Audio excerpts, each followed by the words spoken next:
Hello friends, आज हम बात करेंगे कर्स्ड वेब सीरीज के थर्ड एपिसोड की। दोस्तों, अगर आपने इसके पहले 2 पार्ट्स नहीं देखे हैं तो वो पार्ट्स भी जाकर देख लें, क्योंकि कहानी इन्हीं पार्ट्स से आगे कंटिन्यू हो रही है। इनके लिंक्स आपको नीचे डिस्क्रिप्शन बॉक्स में मिल जाएंगे। थर्ड एपिसोड की शुरुआत में दिखाते हैं कैसे जब आर्थर छोटा था तब एक झगड़े में उसके पिता की मौत हो गई थी और मरते हुए वो आर्थर को एक महान योद्धा बनने और उनका सम्मान वापस लाने के लिए कहते हैं। इसीलिए आर्थर एक प्रतियोगिता में भाग लेने के लिए नीमोई की तलवार लेकर दूसरे शहर में जाता है।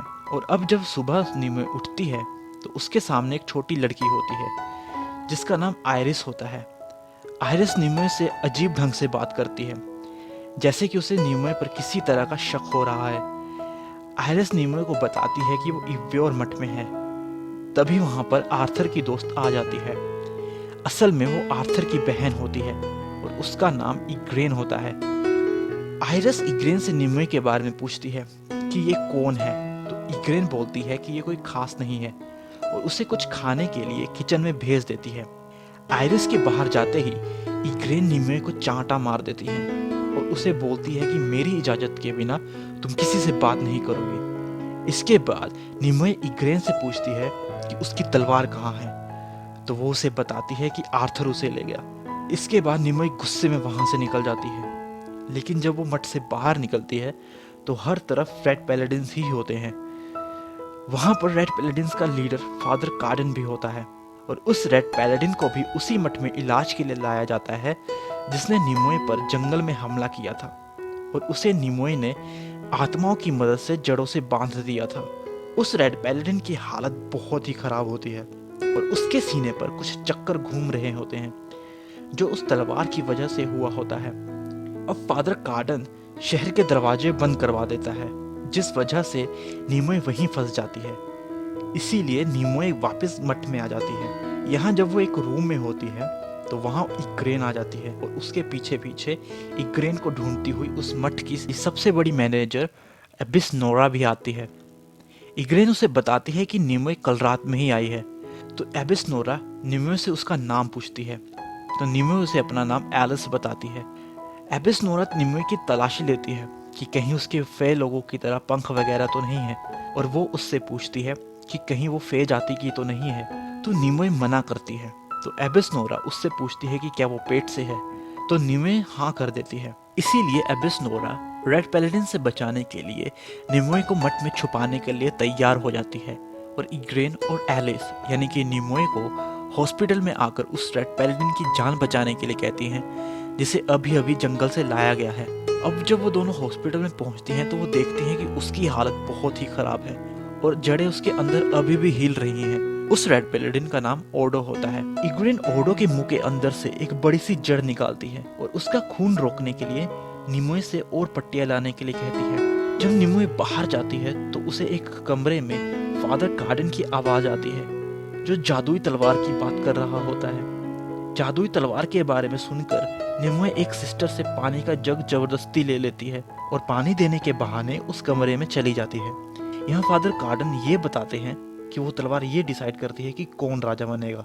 उसी तलवार की वजह से फे जाति अभी तक अस्तित्व में है। फादर कार्डन को तलवार के बारे में इसीलिए पता लग गया है क्योंकि ओडो जो हॉस्पिटल में है उसके सीने पर वही गोल चक्कर के निशान हैं जो कि उस तलवार की वजह से ही है। तभी वहां पर वीपिंग मॉन्क आता है जो अपने साथ कुछ नक्शे लाता है। इन नक्शों पर फे जाति के लोगों के गांव दिखाए गए हैं। इन नक्शों की मदद से वो लोग फे लोगों को मिटा सकते हैं। अब यहाँ पर नीमोई को पता लगता है कि रेड पैलेडिन्स को मर्लिन का डर है और मर्लिन अभी उत्तर पैन ड्रैगन के साथ है। जब नीमोई वहां से जाती है और वीपिंग मॉन्क के पास से गुजरती है तो वीपिंग मॉन्क को एक फे की महक आती है और वो उस महक का पीछा करते हुए नीमोई के कपड़ों तक पहुंच जाता है और फादर कार्डन को बताता है कि फे लड़की यही है, लेकिन पता नहीं कौन है। दूसरी तरफ इग्रेन को समझ नहीं आ रहा कि वो ओडो की जान कैसे बचाए, लेकिन अगर उन्होंने ओडो की जान नहीं बचाई तो रेड पैलेडिन्स उन्हें जला देंगे। इसीलिए नीमोई उसे काली मिर्च और मोम लाने के लिए कहती है, लेकिन ये फे दवाइयाँ होती हैं और अगर किसी को इस बारे में पता लगा तो वो दोनों मुसीबत में पड़ सकती हैं। लेकिन ओडो की जान बचाने के लिए इग्रेन ये दवाइयाँ बनाने के लिए तैयार हो जाती है। इग्रेन के वहां से जाते ही निमोए ओडो के शरीर पर वो चक्कर देखती है। जब वो उन चक्रों को देख रही होती है तो इग्रेन वहां आ जाती है और उन चक्रों को देख लेती है और कुछ सोचते हुए एकदम से बाहर भाग जाती है। वहीं दूसरी तरफ आर्थर शहर में अपनी आंटी मैरियन से मिलता है और उसे बोलता है कि उसके पति सर एक्टर से मिलना चाहता है, तो वो उसे अपने साथ ले जाती है और वो दोनों महल में पहुंचते हैं। यहाँ पर आंट मैरियन आर्थर को अपने मरे हुए बेटे चार्ल्स के कपड़े पहनने के लिए देती है और बोलती है कि एक्टर के लिए सम्मान बहुत जरूरी है और इसी सम्मान के लिए उसका बेटा चार्ल्स लड़ाई में मारा गया। वो चार्ल्स के कपड़े आर्थर को इसलिए देती है ताकि एक्टर का दिल थोड़ा पिघल जाए और आर्थर को एक्टर के सामने सच बोलने के लिए कहती है। अब आर्थर पुरानी बातें याद करता है कि उसके पिता ने मरते हुए उसे सम्मान वापस लाने के लिए कहा था और उसके पिता के कर्जे उसके सर पर आ जाते हैं। जब वो कर्जों को कैसे चुकाएगा ये बात वो सर एक्टर से पूछता है तो वो उसे जोरदार चांटा मार देते हैं और बोलते हैं कि रोने धोने से कुछ नहीं होगा। सर एक्टर ने ही आर्थर की बहन को मठ में भेजा था। अब दूसरी तरफ जब निमोए अकेले ही ओडो को फे दवाइयां लगाकर हटती है तो वहां पर अबिस नोरा आ जाती है और वो ये दवाइयां देखकर डर जाती है कि रेड पैलेडिन्स को इस दवाई के बारे में पता नहीं लगना चाहिए और वो निमोए को दवाई वहां से हटाने के लिए कहती है और ओडो पर लगी हुई दवाइयों को पट्टियों से ढक देती है। तभी वहां पर फादर कार्डन आता है और वो अबिस नोरा से ये पूछता है कि क्या मठ में कोई नई लड़की आई है, तो अबिस नोरा मना कर देती है और निमोए के बारे में नहीं बताती। ये सुनकर फादर कार्डन बोलता है कि सभी लड़कियों को एक साथ इकट्ठा कीजिए, वो उनसे पूछताछ करेगा।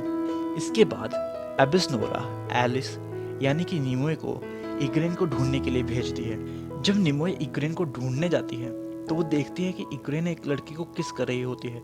जब इग्रेन निमोए को देखती है तो वो बहुत गुस्सा हो जाती है और वो निमोए को बोलती है कि वो जासूसों का बहुत बुरा हाल करती है। तब निमोए बोलती है कि वो इस बारे में किसी को नहीं बताएगी क्योंकि वो ऐसा सोचती है कि इग्रेन ने कुछ भी गलत नहीं किया। अब सारी लड़कियों को एक जगह इकट्ठा किया जा रहा है। तो निमोए पानी के बर्तन उठाने के बहाने उस कमरे में जाती है जहाँ पर नक्शे रखे हुए हैं और वो नक्शों को ले जाकर जला देती है ताकि रेड पैलेडिन्स बाकी के फे गांवों पर हमला ना कर सके। दूसरी तरफ आर्थर सर एक्टर के सामने आता है और सर एक्टर से मुकाबले में हिस्सा लेने के लिए मदद मांगता है। तब सर एक्टर उसकी बात मानकर उसे मुकाबले में हिस्सा लेने देने के लिए मान जाता है। जब वो आर्थर से तलवार के बारे में पूछता है तो आर्थर उसे झूठ बोलता है कि ये तलवार उसे एक अमीर लड़की ने उसकी जान बचाने के बदले में दी है। अब जब वो दोनों एक क्लब में आते हैं तो वहाँ पर बोर्स अपने एक साथी के साथ आ जाता है और वो सर एक्टर से आर्थर का कर्जे चुकाने के लिए सर एक्टर की एक अंगूठी मांगता है। जब सर एक्टर मना करता है तो बोर्स उसे ये धमकी देता है कि आर्थर ने ये तलवार एक फे लड़की से चुराई है और जब लोगों को आर्थर और उस फे लड़की के रिश्ते के बारे में पता लगेगा तो उनकी इज्जत मिट्टी में मिल जाएगी। जब सर एक्टर आर्थर से इस बारे में पूछते हैं तो पहले तो वो मना करता है लेकिन फिर ये बात मान जाता है कि उसने ये तलवार एक फे लड़की से चुराई है।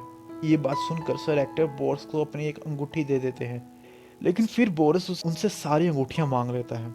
ये सुनकर सर एक्टर गुस्से में अपनी तलवार निकाल लेते हैं और उनमें लड़ाई हो जाती है और इसी लड़ाई में आर्थर बोर्स के साथी को जान से मार देता है। वहीं दूसरी तरफ मठ में जब सारी लड़कियां इकट्ठी होती हैं तो वीपिंग मॉन्ग उनमें से फे लड़की को ढूंढने लगता है। तभी आयरिस बोलती है कि वो नई लड़की कहाँ है। आयरिस फादर कार्डन को बताती है कि एलिस यानी कि निमोए कल रात को ही आई थी। तो फादर कार्डन अबिस नोरा से बोलता है कि आपने तो कहा था कि कोई नई लड़की नहीं आई। अब ओडो को होश आ जाता है और वो निमोए को देखकर उसे पहचान जाता है। ये देखकर इग्रेन चुपके से एक पट्टी पर जहर लगा देती है और उसे ओडो का मुंह साफ करने के बहाने उसे सुंघा देती है जिस वजह से ओडो मर जाता है और इग्रेन निमोए को वहां से भगाकर ले जाती है। इग्रेन को पता लग जाता है कि निमोए ही वुल्फ ब्लड विच है और उसे आर्थर का पता बताती है कि वो ग्रिमेर शहर में है और उसे वहां तक पहुंचने का नक्शा और तरीका बताती है। इग्रेन निमोए को बताती है कि वो आर्थर की बहन है और उसका नाम मोर्गाना है। वहीं दूसरी तरफ मर्लिन को काली साया वो मिट्टी का बर्तन दे जाती है जो उसे फे अग्नि को चुराने के लिए चाहिए होता है और इसे लेकर मर्लिन रूगन से मिलने के लिए उसी क्लब में जाता है जहां वो पहली बार इस वेब सीरीज में दिखाई दिया था। रूगन वही शख्स है जिसके पास इस समय फे अग्नि है। अब रूगन मर्लिन से मिलने के लिए तैयार हो जाता है और मर्लिन को रोगन के आदमी एक सीक्रेट जादुई रास्ते से ले जाते हैं। अब वहीं दूसरी तरफ आर्थर को एक आदमी की जान लेने की वजह से कैद कर लिया जाता है और उससे वो जादुई तलवार रेड पैलाडिन्स द्वारा ले ली जाती है और रेड पैलाडिन्स उसे जलाने के लिए दूसरी जगह ले जाते हैं और इस तरह से कर्स्ड वेब सीरीज का 3rd एपिसोड यहीं खत्म हो जाता है। दोस्तों, इस वेब सीरीज के बाकी के एपिसोड के लिंक्स आपको नीचे डिस्क्रिप्शन बॉक्स में मिल जाएंगे। आपको ये वीडियो कैसी लगी इस बारे में मुझे कमेंट करके ज़रूर बताएं और इसे लाइक और शेयर भी करें। आपसे मुलाकात होगी अगली वीडियो में। तब तक के लिए गुड बाय।